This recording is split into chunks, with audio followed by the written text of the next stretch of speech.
The taxi pulled up to the curb in front of a modest suburban house that my husband, Michael, and I had strained to buy 3 years ago.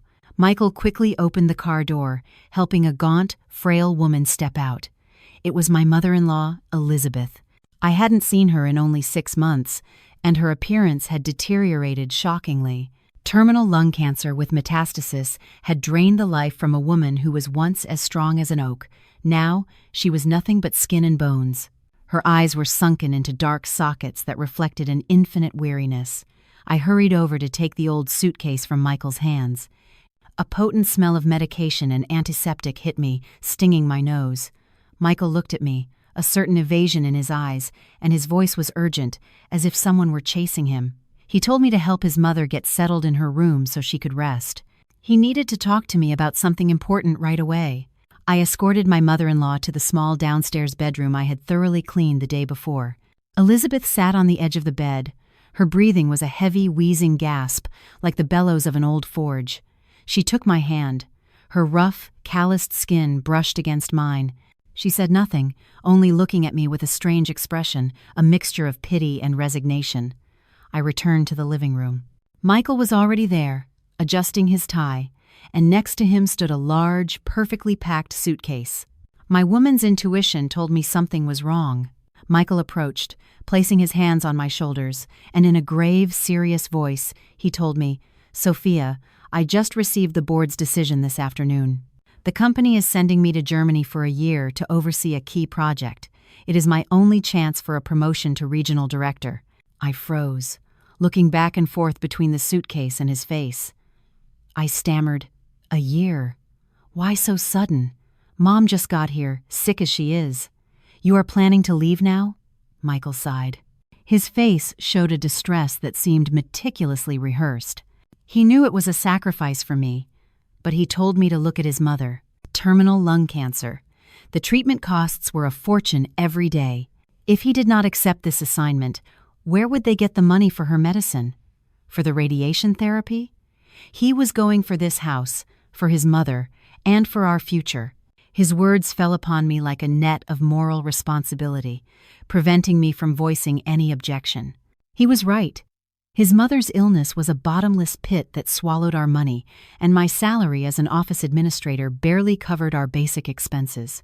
Michael took a debit card from his wallet and placed it in my hand. "The PIN is our wedding anniversary. Every month, the company will deposit my salary here. Use it to take care of Mom." He would try to save everything he could over there to send more. As his wife and her daughter-in-law, this was the moment he needed me most to take charge of everything at home. He asked if I would help him. I held the lightweight card in my hand, but my heart felt as heavy as a lead slab. I nodded in resignation. Michael gave me a quick hug. The cologne emanating from his shirt wasn't his usual scent of sweat and hard work. It had a distant, ostentatious touch. He had to go, or he would miss the red-eye flight. He was leaving everything in my hands. The sound of the suitcase wheels rolling across the tile floor, and then the engine of a cab driving away in the rain, were the last sounds I heard from him. The house fell into a terrifying silence. I stood paralyzed in the middle of the living room, feeling loneliness envelop me. I went back to my mother-in-law's room. Elizabeth was still sitting there, her back propped against the headboard, her clouded eyes fixed on the dark window. She did not ask where her son had gone, nor did she cry or try to stop him. She just let out a sigh, a sound as fragile as a dry leaf being stepped on. "He is gone, daughter," she said in a hoarse voice. I tried to hold back tears and went to cover her with the blanket. "Yes, he went on a business trip to earn money for your treatment. Do not worry, Mom. I am here to take care of you." Elizabeth turned to look at me. Her gaze no longer reflected weariness, but a compassion so deep it made me shudder. She whispered, "You poor thing, my child. He is gone. Consider him gone for good." At that moment, I thought she was referring to Michael's long trip. I could not have known that in that ambiguous phrase, she was referring to a definitive departure, that of the humanity of her own son, the one she had brought into the world. Outside, the rain continued to pour, washing away the last traces of Michael and leaving the sick old woman and me alone in that empty house. 3 months passed, feeling as long as 3 centuries. My life had been turned upside down, trapped in a relentless cycle. The office, the hospital, and the kitchen, perpetually smelling of medicine. My mother-in-law's health deteriorated faster than expected. Gut-wrenching coughing fits tormented her day and night, preventing me from getting a single full night's sleep. Every morning, I arrived at the office with dark circles under my eyes and my spirits crushed. My boss had already reprimanded me twice for being late and for my lack of focus. But what could I do when every morning I had to clean her, change her adult diapers, and feed her pureed meals before I could leave the house? The money on the card Michael left me barely amounted to $500 a month. He claimed part of his salary was being withheld for work insurance or some bureaucratic process. With $500, I could barely cover the diapers and some painkillers not covered by her insurance. All the expenses for food, bills, and daily life came from the small savings account I had been building since I was single. Every Sunday night, Michael would video call. It was a moment I both anticipated and dreaded. On the phone screen, Michael always appeared against a white wall or sometimes in the corner of a quiet coffee shop. He always complained. It was so cold there, and the work was so stressful. He had meetings late into the night. He had no time to even rest. I looked at his face on the screen, his skin rosy and his hair perfectly styled, a stark contrast to my own disheveled and gaunt appearance. I wanted to scream, to tell him about the sleepless nights patting his mother's back, the times she had vomited blood, leaving me terrified. But seeing his expression of a busy, important man, I swallowed my complaints. One night, while searching for my mother-in-law's old medical records to prepare for her next radiation session, I remembered that Michael had scanned and saved some documents on his old laptop, which he had left at home. It was a computer he rarely used, tucked away in a closet because he said it was too slow. I plugged it in, turned it on, and the screen lit up, displaying the family folders. I found the medical file and was about to email it to myself to print. But when I opened the Chrome browser, Michael's Google account was still logged in. Perhaps in the rush of his departure, or because he thought I was technologically illiterate, he had forgotten to sign out. A small notification popped up in the top right corner of the screen. Google Photos has synced 12 new photos. Out of curiosity, and also because I missed my husband, I clicked to see them. I thought they would be pictures of snow in Germany or of him with his foreign colleagues, but they were not. What I saw was the deep blue of the sea and sky, a radiant and stunning landscape. The most recent photo had been taken 2 hours ago. It showed a lavish seafood platter with a huge red lobster next to a glass of sparkling wine. The location tag read, "A 5-star resort in Miami." My heart lurched, and my hand on the mouse began to tremble. I scrolled to the next photo. It was the back of a young woman. She was wearing a bright orange bikini and lying on a lounge chair with a cocktail in her hand, posing in a way that oozed sensuality and enjoyment. Though it was only her back, I instantly recognized her light brown hair with large curls. It was Natalie, the former colleague from the marketing department whom Michael had introduced to me at the company Christmas party the previous year. At the time, he had said she was a very dynamic girl, that he considered her a little sister. I kept scrolling. Tears began to well up, blurring the images on the screen. The third photo was a shirtless selfie of Michael, wearing sunglasses, grinning from ear to ear. Behind him was an infinity pool, and the silhouette of that girl swimming. There was no Germany, no key project, no snow, no late nights working, only Miami, golden sun, blue sea, expensive seafood, and a mistress. While I was here, in this house that reeked of sickness and death, cleaning up after his dying mother, counting every penny to buy her soft food, he, the husband I trusted blindly, was using the money he claimed was being withheld to fund a lavish and debauched affair. I slammed the laptop shut. The sharp snap echoed in the silent night. The initial pain quickly gave way to a nausea that rose in my throat. I looked at my hands, the same hands that moments ago were washing a towel stained with my mother-in-law's phlegm. Now they seemed ridiculous, pathetic. My devotion, my trust, it had all been turned into a cruel joke by him. From the bedroom, my mother-in-law's cough sounded again, a guttural sound that tore at my soul. I stood up and wiped away my tears, not because I was no longer sad, but because I knew that from that moment on, I was no longer the docile, self-sacrificing wife of yesterday. A storm broke over the city at midnight, bringing an icy chill that seeped through the cracks of the poorly sealed windows.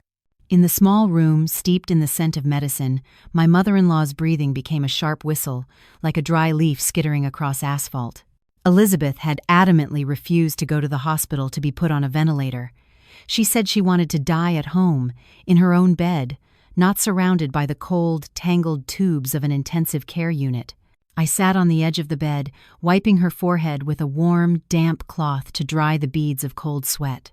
The dim light from the nightstand lamp illuminated the ravaged, suffering face of a woman who had worked tirelessly her entire life. Suddenly, she opened her eyes.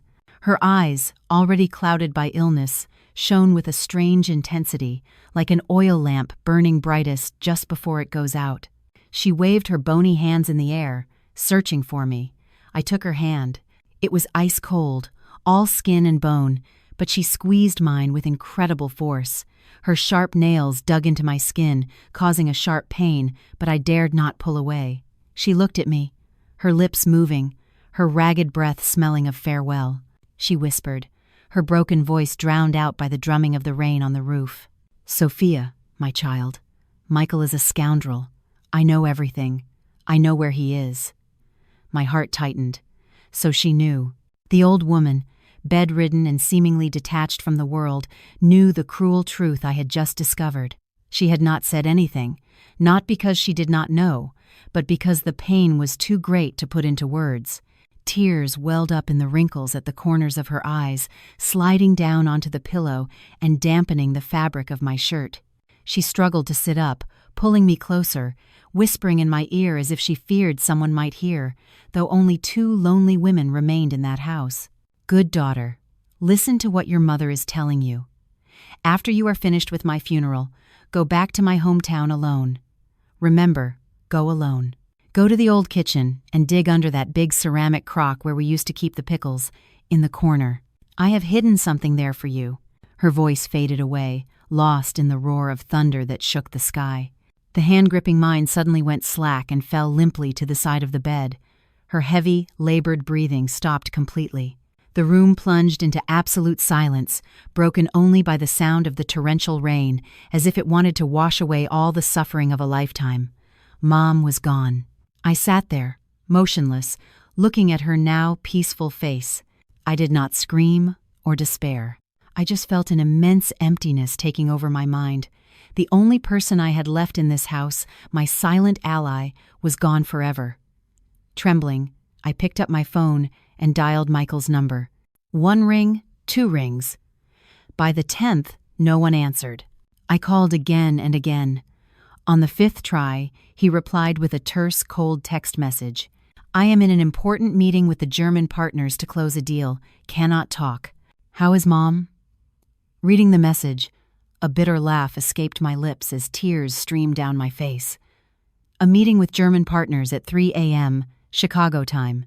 Or was he busy having a meeting in bed with his mistress at some luxury resort in Miami? Rage choked me.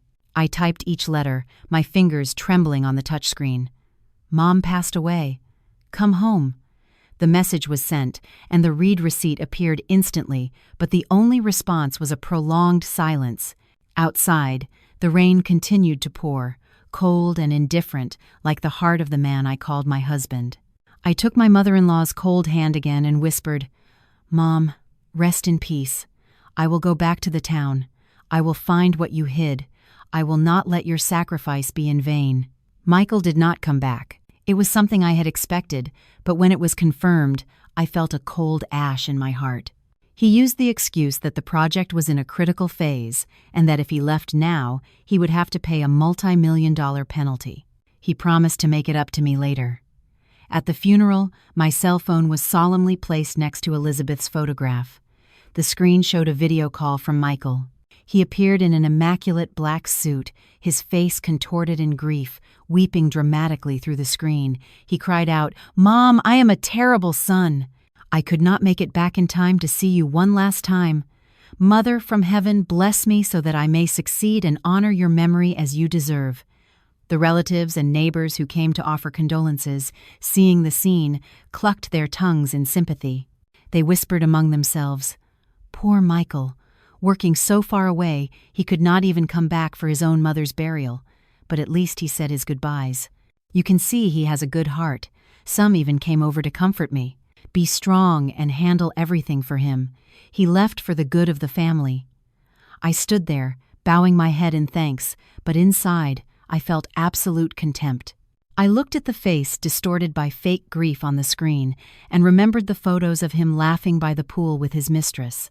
His performance was so brilliant that if I did not know the truth, perhaps even I would have been moved. But now, those virtual tears only made me sick. I handled everything alone, from the funeral arrangements to the cremation and greeting the guests. I moved like a shadow through the funeral home, unable to shed a single tear in public. My tears had already dried up inside during the months of caring for my mother-in-law. After the cremation, I took the urn with the ashes and Elizabeth's portrait and headed to her hometown. According to her last wishes, she wanted to be laid to rest there. Michael had sent me a message telling me to leave the ashes in a city columbarium to make visiting more convenient. I flatly refused. I knew she wanted to go home, to the place where she was born and raised, the place where she had buried the secret of her entire life. The bus rattled along, carrying me away from the noisy, polluted city toward the quiet but melancholic Illinois countryside. My mother-in-law's old one-story house stood at the end of a reddish dirt road. The weeds had grown so high, they almost concealed the entrance. The rusted iron gate creaked pitifully as I pushed it open. A smell of dampness and mustiness greeted me. I placed the urn with her ashes on the small, dust-covered mantel. I lit a candle. The smoke swirled in the silent space, creating an atmosphere of sadness and solitude. That night, I spread a mat on the floor, right below my mother-in-law's altar, listening to the crickets chirping in the yard and the wind whistling through the cracks of a broken window. I could not sleep. Elizabeth's gaze in the photograph seemed to watch me, both stern and pleading. Her last words on that rainy night echoed in my ears. Under the ceramic crock where we kept the pickles, in the corner of the kitchen, I lay there with my eyes wide open, staring at the water stains on the ceiling, waiting for dawn to unveil the last secret my poor mother-in-law had left me. I felt completely alone, but strangely, I was not afraid. In that desolate place, next to the ashes of a dead woman, I felt safer than in my modern city apartment, where lies and betrayal hid beneath the guise of a happy family. Just as dawn broke, with dew still blanketing the yard, I got up, took a small shovel I found in the shed, and headed to the old kitchen, a small building separate from the main house. It had been abandoned for years. Cobwebs covered the entrance, and a strong smell of dampness and cold ash washed over me. In a corner, just as my mother-in-law had said, was a large, heavy ceramic crock covered in the dust of time. It was the crock she used for brining pickles. With some effort, I pushed the crock aside, revealing a packed dirt floor, damp and uneven. My heart pounded. I started to dig. The surface was hard, but as I went deeper, the soil became softer. About 2 feet down, the shovel hit something hard, making a faint metallic sound. I set the shovel aside and used my hands to clear away the dirt. It was a rusty metal tin, the kind of Danish butter cookie tin that people used to gift each other for Christmas decades ago. The tin was carefully wrapped in several layers of thick plastic to protect it from moisture. Trembling, I carried it out to the yard, into the sunlight, to open it. The lid was sealed with rust, and I had to use the tip of the shovel to pry it open. Inside, there was no gold or jewelry as I had imagined, only a savings passbook from a small community bank and a sealed, yellowed envelope. I picked up the savings passbook and opened it to the first page. The number written there stunned me. I almost dropped it. $150,000. I rubbed my eyes and looked again, counting the zeros carefully. Yes, $150,000. The last deposit had been recorded 5 years ago. I could not believe my eyes. My mother-in-law, a woman who had spent her life working the land, who dressed so frugally she could not bring herself to throw away a shirt with frayed shoulders. Where had she gotten this enormous amount of money? Memories flooded back. About 5 years ago, an interstate highway project had passed through the town, and a large portion of my mother-in-law's land had been acquired through eminent domain. At the time, Michael had asked her about the compensation, but she had vaguely said it was just a few $1,000s, which she had put in the bank for her old age and future medical needs. Michael had believed her, thinking the land in that small town was worthless. He never imagined that patch of dirt held so much value. Why did she hide it from Michael? Why did she live in poverty, saving every penny, even when she was gravely ill, without daring to use that money for better treatment? I looked at the passbook and then at the sealed envelope still in the tin. Perhaps the answer was in there. Elizabeth had hidden that money for 5 years without saying a word to her only son. She preferred to suffer, to endure the pain, but she refused to give that money to Michael. A profound sadness washed over me. She had seen her son's true nature long ago. She knew Michael was greedy, vain, and unreliable. If that money fell into his hands, he would surely squander it on reckless schemes or a life of excess. She did not save it out of avarice, but to leave a lifeline, a final guarantee not for him, but for me, the daughter-in-law she trusted. With trembling hands, I picked up the yellowed envelope. The glue had dried over time, and it opened easily. Inside was a document folded into quarters, a faded brown color, and a handwritten letter in purple ink. The handwriting was shaky but still legible. I unfolded the document first. It was an adoption certificate issued by the county clerk's office in 198X. The red seal, though faded, still had enough force to deliver a mortal blow to my mind. Names of adoptive parents: Matthew Thompson, deceased, and Elizabeth Thompson. Name of adopted child: Michael Thompson. Date of birth: August 15, 198X. Reason for adoption: infant abandoned at the town clinic. The world seemed to spin around me. Michael was not my mother-in-law's biological son. He was an abandoned child whom Elizabeth had taken in and raised. This devastating secret had been buried for over 30 years, so deeply that not even Michael himself knew. I quickly opened the handwritten letter. It was a letter from Elizabeth without a specific recipient. It seemed written for her own conscience, or for Michael's biological parents, should they ever appear, to those who gave birth to Michael. I found him at the doors of the clinic on a stormy night. He was barely 3 days old, his umbilical cord still attached. He was crying inconsolably from hunger and cold. My husband and I could not have children, so we saw him as a gift from heaven and decided to name him Michael. We swore to bury this secret so he could grow up in peace like any other child, never feeling the stigma of abandonment. I have dedicated my life to loving him, to caring for him, hoping he would grow into a good man. But perhaps blood is thicker than water. The older he got, the more distant, calculating, and selfish he became. My heart aches, but I still love him because he is the only son I have. Sophia, if you are reading this, it means I am already gone. I am leaving this money to you. I know you have suffered greatly because of him. Michael is not of my blood, but you have become the daughter I value most. I do not want you to be harmed. If he treats you well, give him a part. But if he behaves like a miserable wretch, it is all yours. Consider it compensation for the youth you have wasted. My tears fell onto the fragile paper. Every word from my mother-in-law was like a knife in my heart, but at the same time, it was a balm that healed my wounds. She had prepared for everything. She had looked out for me even from beyond the grave. She left me not just money, but the truth and the power to choose. The maternal love I had so admired in her for Michael was built on the infinite kindness of a stranger. She had loved her adopted son more than her own life, but in return, she received only ingratitude and coldness. I folded the letter and the certificate, placing them carefully in my purse. This truth was my weapon and my shield in the battle that was to come against my despicable husband. The secret of Michael's origin and the savings passbook with $150,000 were like a red-hot coal that both burned my soul and forged in me a will of steel. My phone vibrated in my pocket. A new message. I opened it.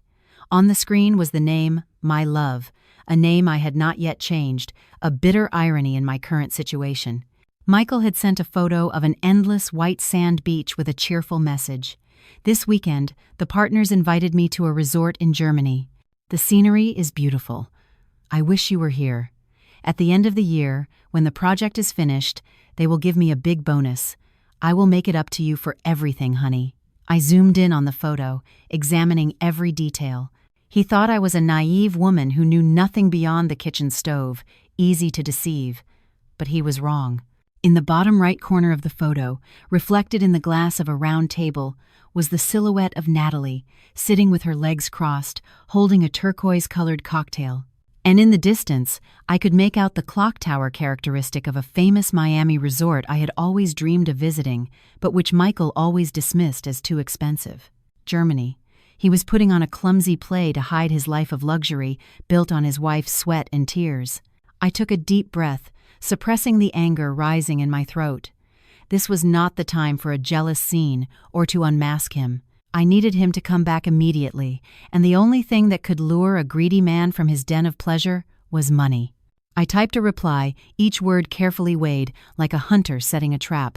I am in your mom's town dealing with her affairs. Today, while cleaning the house, I found a metal box that Mom had hidden under the kitchen floor. Inside, there is a will, deeds, and some very important documents about your origin that she never mentioned. It looks like she left a very large inheritance. You should come back as soon as possible to sign the papers. Otherwise, I do not know how to handle this with the county office. Barely 2 minutes after I sent the message, my phone rang nonstop. It was Michael. I let it ring 3 times before answering, keeping my voice calm with a touch of feigned exhaustion. Yes, Michael. On the other end of the line, Michael's voice was agitated, unable to hide his excitement. What did you say? What box? What inheritance? Mom had no money to leave anything. I answered in a monotone voice.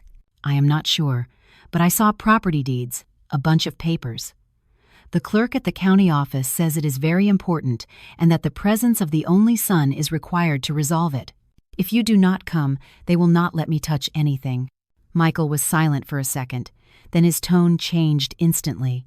His voice became affectionate and urgent to a point that sounded false. Okay. I will try to ask my boss for permission to come back for a few days. Do not show anything to anyone, and do not sign anything. Understood? Wait for me to get there. I hung up the phone. A cold smile formed on my lips. He had taken the bait. The scent of money and curiosity about the inheritance had triumphed over the charms of his mistress and the beaches of Miami. 2 days later, Michael appeared at the door of our suburban house. He was dragging his designer suitcase and entered with an air of exhaustion, feigning the fatigue of a long journey from Europe. In reality, he had only flown 2 hours from Miami. The moment he saw me, he did not ask how I was, nor did he bother to light a candle for his mother at the small altar I had improvised.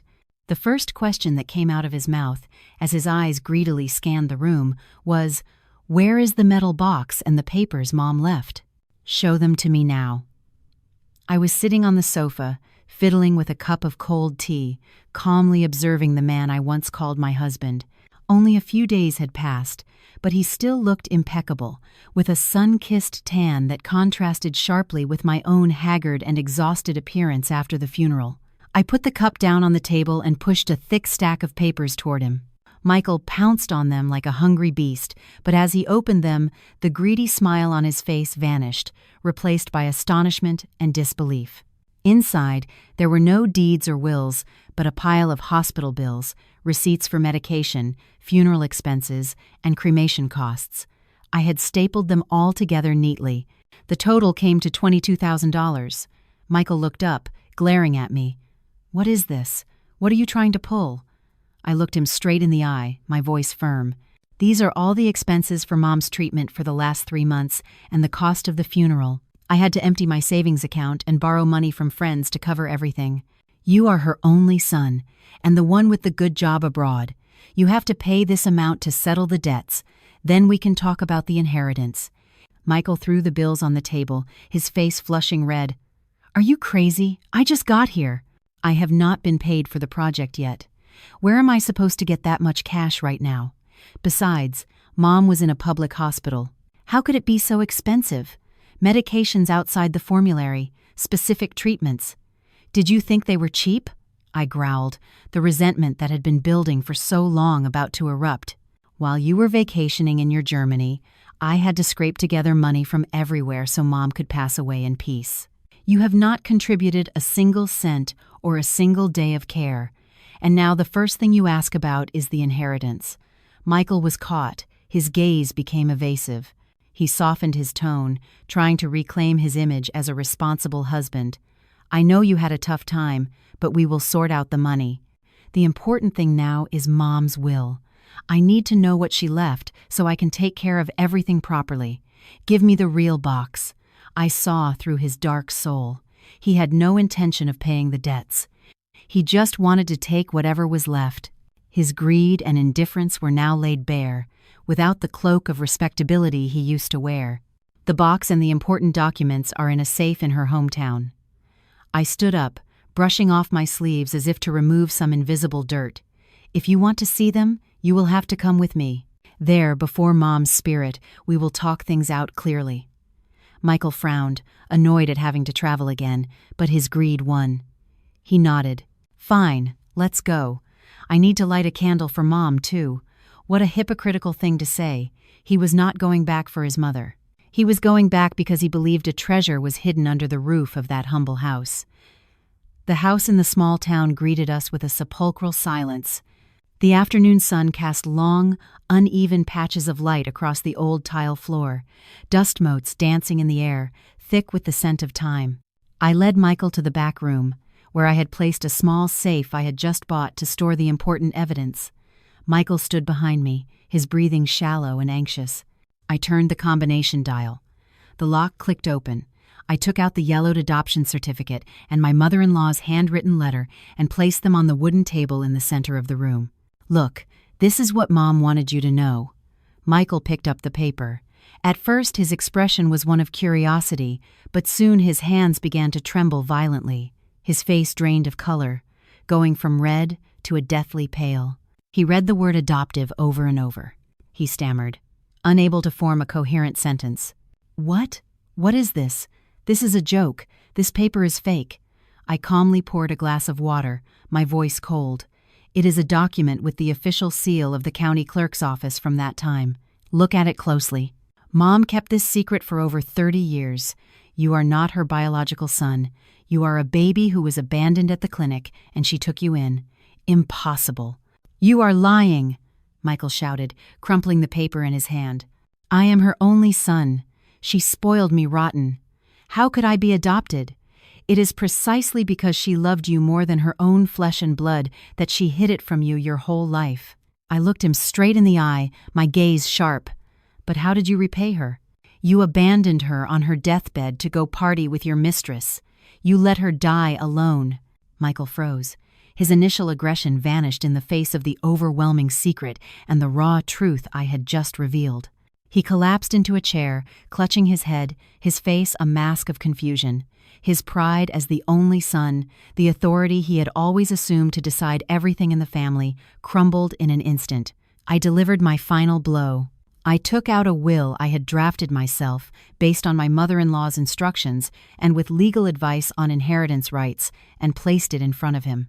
Mom knew you were not her blood, and seeing your behavior, she wrote down her last wishes. This old house and the land, she leaves to me as compensation for taking care of her. As for you, I paused, watching his expression.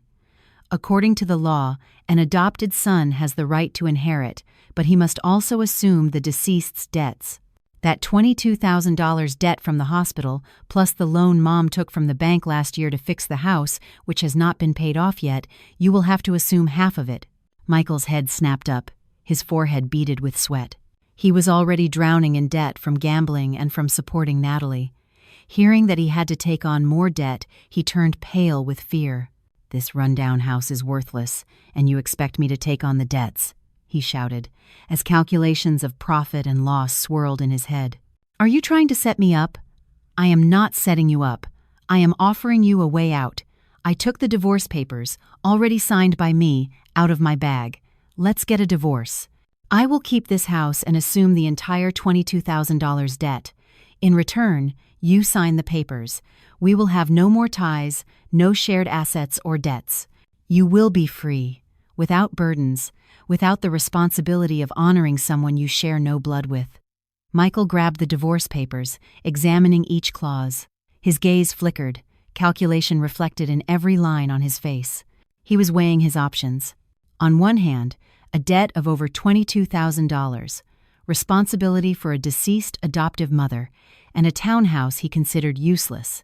On the other, freedom, shedding the burden that I and this family had become so he could go off with his young, attractive mistress. He cleared his throat, trying to sound magnanimous, but he could not hide his relief. "Are you sure? You will take on the entire hospital debt and never ask me for alimony or anything else?" "I am sure," I replied, my voice firm and devoid of emotion. "I just want this house as a place to honor Mom. You go your own way." Michael smirked, the smile of someone who believes he has just shed an enormous weight. He took out a pen and signed the divorce papers. His signature was quick and decisive, as if severing 15 years of marriage without the slightest hint of nostalgia. "As you wish. If you like dealing with problems, that is on you. I have signed. From now on, we go our separate ways. What is mine, and the debts are yours too." He tossed the papers toward me with a triumphant air. "I am giving you the house. I have no interest in this God-forsaken hole." "Thank you," I said, my tone strangely calm. "You can leave now, and never come back." I held the divorce papers in my hand as tears fell silently. I was not crying for the end of my marriage. I was crying for my mother-in-law. She was right. She had seen through the dark soul of her adopted son. If I had not listened to her, if I had softened and given him the passbook from the start, I would be on the street now, with nothing and drowning in debt. He, for his immediate gratification and his desire for fleeting pleasures, had lost the most fundamental values: filial love, marital respect, and a fortune he so desperately craved. I pulled another stack of papers from the outer pocket of my purse, thick and neatly stapled, and gently tossed it to Michael. "Wait, do not leave so quickly. We have one last parting gift to sort out." Michael frowned with suspicion as he picked up the documents. He opened the first page, and instantly his triumphant smile froze and shattered. They were the detailed statements for his credit card and the bank transaction history for the last 3 months. Every figure, every party destination was clearly marked in red.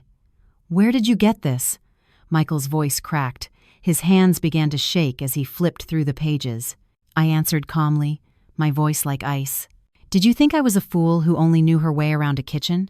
While Mom was dying, you were using the credit card to buy a Hermes bag for your mistress, pay for 5-star hotels in Miami, and constantly withdraw cash from ATMs near casinos. In total, you spent and racked up debts under the guise of business expenses for over $30,000. Michael turned white. Sweat poured down his face.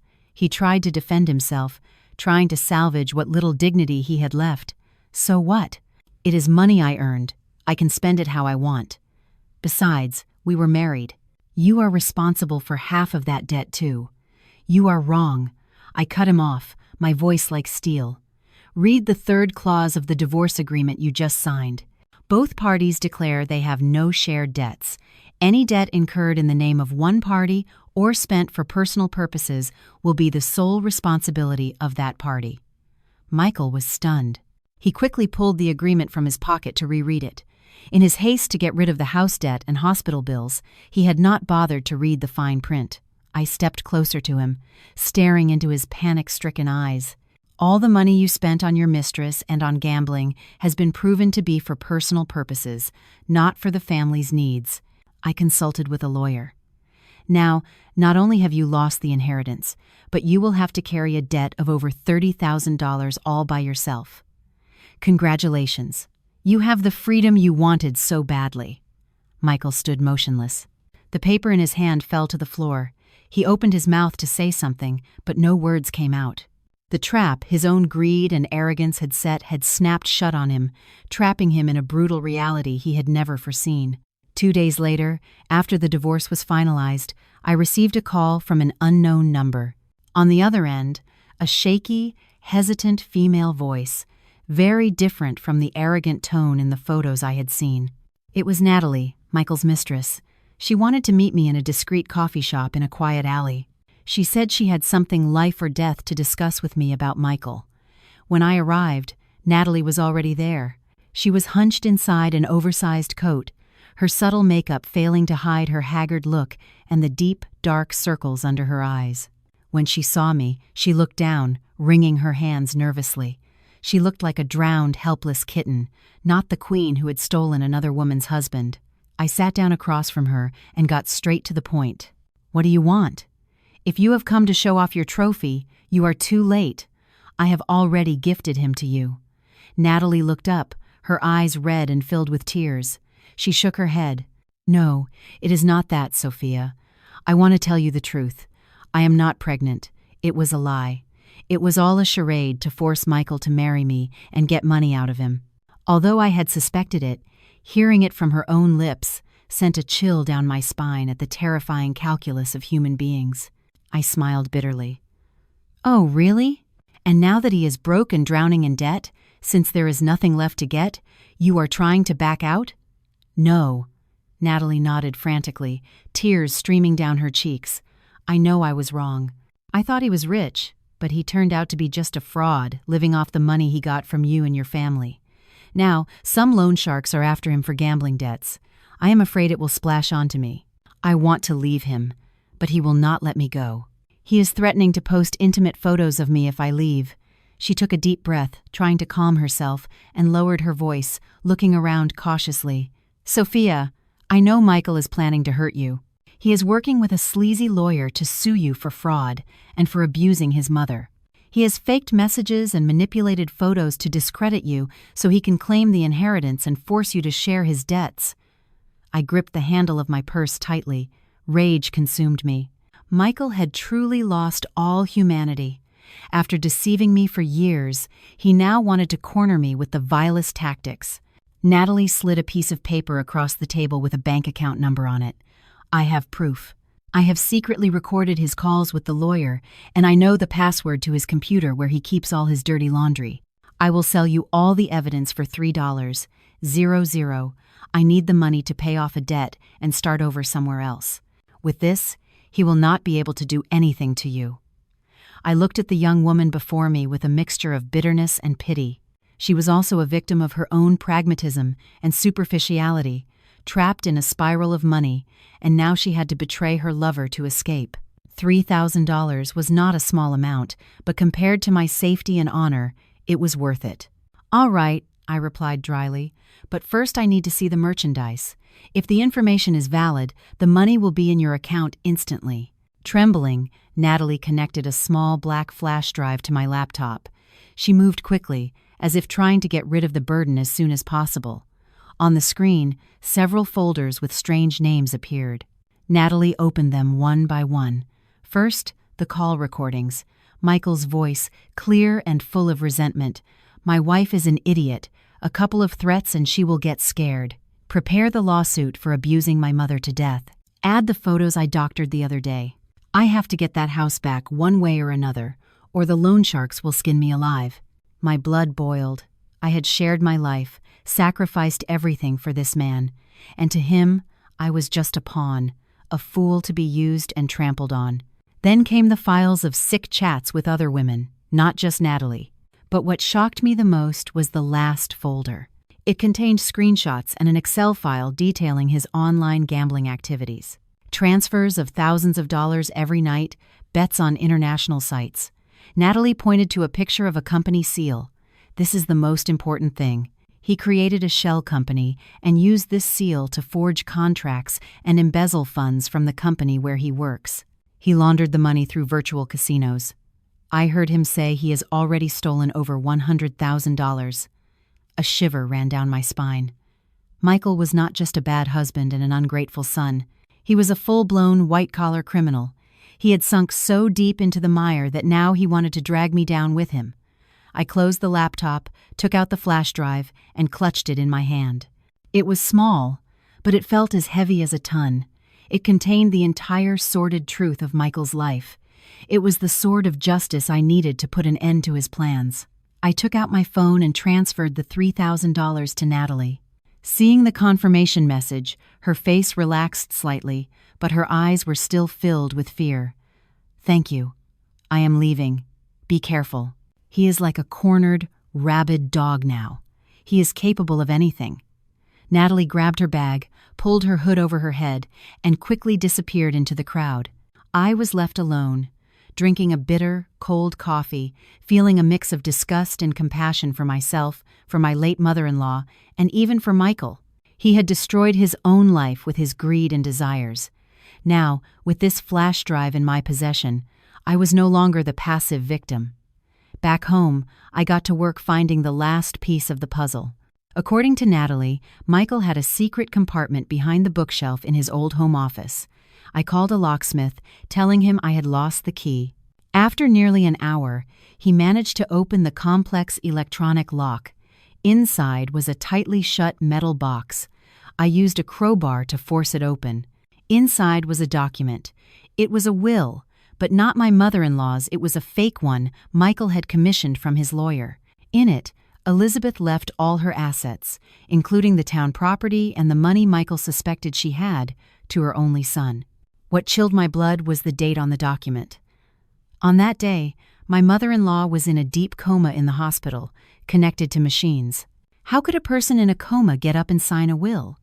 The signature was a shaky scrawl, but when compared to old letters from my mother-in-law, the forgery was obvious. Michael had guided her hand, or worse, he had faked the consent of a dying woman to legitimize his greed. Tears of rage streamed down my cheeks. In his mother's final moments, while I was watching over her through the nights, he was busy plotting how to steal her last breath. Michael's lack of scruples had hit rock bottom. I photographed every page and sent a copy to my own lawyer. "This is proof of forgery and fraud. I want to prepare a lawsuit, not just to defend myself, but to put him in jail if he dares to bother me again." My lawyer responded immediately. "The evidence is irrefutable.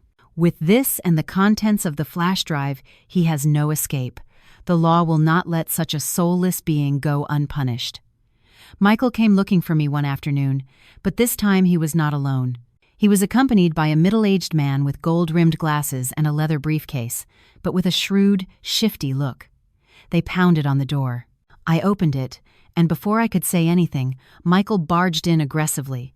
He pointed a finger at me, hissing, "You are very clever, Sophia. You tricked me into signing that damned agreement. Do you think you are going to get away with the old woman's $150,000 so easily? I have already checked the information on the savings account." The other man, his lawyer, adjusted his glasses. "Good afternoon. I am Mr. Perez's legal representative. My client alleges that he was deceived and coerced into signing the asset division agreement. We request its annulment and a new division of the inheritance." I smiled bitterly and invited them to sit, not offering them any water. Coerced? He is a grown man in his right mind who signed with his own hand before a judge. Now that he sees the money, he wants to back out. Michael slammed his fist on the table. "What game are you playing? If you do not share the money, I will post on social media that you had lovers and abused my mother to death. I will get you fired. I will make it so you can never get back on your feet." He started showing me screenshots of manipulated messages, where innocent conversations with coworkers were twisted into innuendos, and my complaints of exhaustion were turned into curses, wishing for his mother's death. Michael's depravity surpassed my imagination. I no longer felt anger, just a deep disgust. The man I had shared my life with was a demon willing to trample on his ex-wife's honor and his mother's memory for money. Silently, I activated the recorder I had prepared under the table. I let him talk, let him spew all his garbage so he could tie the noose around his own neck. When he was finished, I went to my room and got the laptop and all the documents I had gathered. I placed the small flash drive on the glass table. "Before you sue me for abuse or fraud, I suggest you watch this. Here is all the evidence of Mr. Fresh. Perez's embezzlement, his money laundering through betting, and most importantly, the proof that he forged my mother's will." I pushed the fake will toward them, and next to it, a copy of the medical report proving that on the date of the signature, my mother-in-law was in a deep coma, forgery of documents and fraud. The lawyer present here will know better than I how many years in prison that carries. And you, Mr. Perez, how do you think the CEO of your company will react when he receives the recording of you planning to embezzle from the company? Michael's face turned as white as a sheet. The pale lawyer picked up the medical report and looked at it in horror. He realized he had gotten involved in a serious criminal case. Mr. Perez, you did not tell me any of this. He quickly gathered his things. This has signs of a felony. I cannot participate. I have to protect my license. The lawyer rushed out, leaving Michael alone, cowering like a cornered rat. His arrogance had vanished, leaving only fear. "What are you going to do, Sophia?" he stammered. "Are you going to send me to prison? After everything, we were husband and wife." I looked at him without a shred of compassion. Husband and wife, that relationship died the day you abandoned your mother to go with your mistress. You have two options. Either you disappear from my life forever and never open your mouth again, or I send all of this to the police right now. Michael staggered to his feet. He knew if I spoke, his life was over. He would not only lose his job and reputation, but prison was waiting for him. He headed for the door, defeated. But before he left, I decided to give him one last gift, a truth that would destroy his last hope. Oh, one more thing. Do you dream of a house and kids with your mistress, Natalie? Let me tell you, the pregnancy was fake. She was never pregnant. Michael stopped dead, turning with wild eyes. What are you saying? You are making it up to separate us. Why would I make anything up about a broke man like you? I shrugged. She was the one who came to me. She sold me all this evidence to get money to run away from you. She said since you have nothing left, she had to escape as soon as possible. Michael was petrified. The news was like a punch to the gut. He had lost everything for that woman: mother, wife, money, honor, and now even an imaginary child and the mistress he was supporting. He let out a cry of pain, clutching his head. His desperate scream echoed down the hallway. He stumbled outside and collapsed onto the ground. I closed the door, separating my world from his madness. I slid down to the floor, exhausted. I did not feel the euphoria of victory, only an infinite weariness. I had won the legal battle, but the price was scars on my soul and a broken faith in people. Outside, night was falling, but I knew the sun would rise tomorrow. I had to get up and start building a new life. Shortly after, a lawyer named Mr. Miller contacted me. He was my mother-in-law's secret legal representative. He revealed that Elizabeth, suspecting her son's nature, had drafted a second will. In addition to what I already knew, she owned a priceless ground-floor apartment on the Upper West Side of Manhattan, inherited from her parents. Its value exceeded $500,000. The will stipulated that the apartment would be exclusively mine if Michael proved to be a bad son or if we divorced due to his fault. Elizabeth had foreseen my vulnerability and had left me this protective shield. I cried with gratitude. My mother-in-law's love went beyond any blood ties. I moved into the Manhattan apartment. One stormy night, Natalie appeared at my door, her face bruised. "Michael knows about the apartment. He has gone crazy. He says he is going to kill you." That same night, Michael forced his way in, armed with a knife. "Where is my money? That apartment is mine." As he lunged at me, I sprayed his face with pepper spray. Just then, the police, whom I had already alerted, burst in and arrested him. His madness led him straight to prison, the inevitable end for a life of greed and betrayal. Michael was sentenced to 7 years in prison for multiple felonies. I never saw him again. With the inheritance money, I opened a small bookstore cafe on the ground floor of the apartment and named it Elizabeth's Legacy. It became a haven of peace, a place where I began to heal. One sunny afternoon, a man walked into the bookstore. He smiled, and his smile was as warm as the autumn sun. I smiled back, feeling a calm I had not experienced in a long time. The past was locked behind prison bars, and the future was opening up before me, with the scent of new paper and the golden light of a new beginning. Life is sometimes fair. Those who sow the wind reap the whirlwind, and those who keep a pure heart, in the end, find peace.